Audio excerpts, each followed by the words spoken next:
Lindsay, very good morning to you. I'm a little bit confused. I thought in December or late last year, this case was told, ATM was told that there's no point in dealing with this case. There's no agency. So why are we back in court today?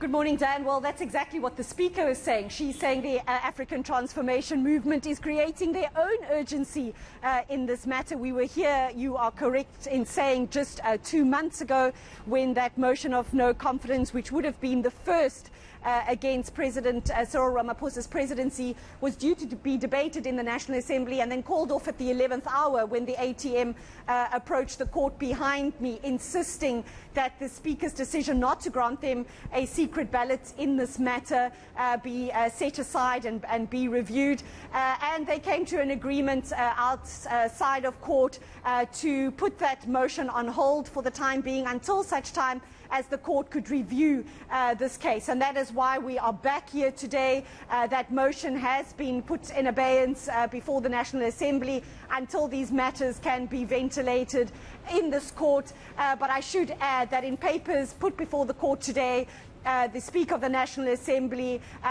questioning whether this is in fact the correct court to hear this case. Yeah, I was just wondering, who must decide about this, whether Parliament can hold a secret ballot or not in a motion of no confidence? Well, Dan, you will recall, and this is really a case that the African Transformation Movement is largely basing their case before the Western Cape High Court today. And that is a matter in which the UDM approached the Constitutional Court some years ago, also challenging the decision of then National Assembly Speaker Baleka Mbete, also requesting a secret ballot, which eventually was held in the presidency of former President Jacob Zuma.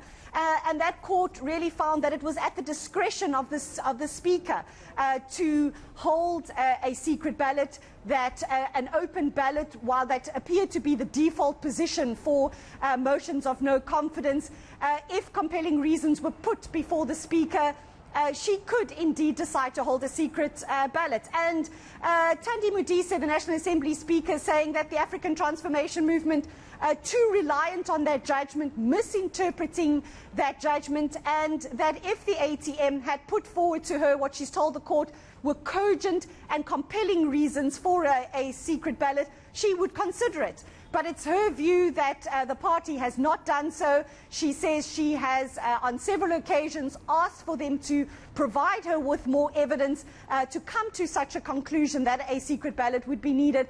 And she just didn't find that the reasons presented to her were compelling enough.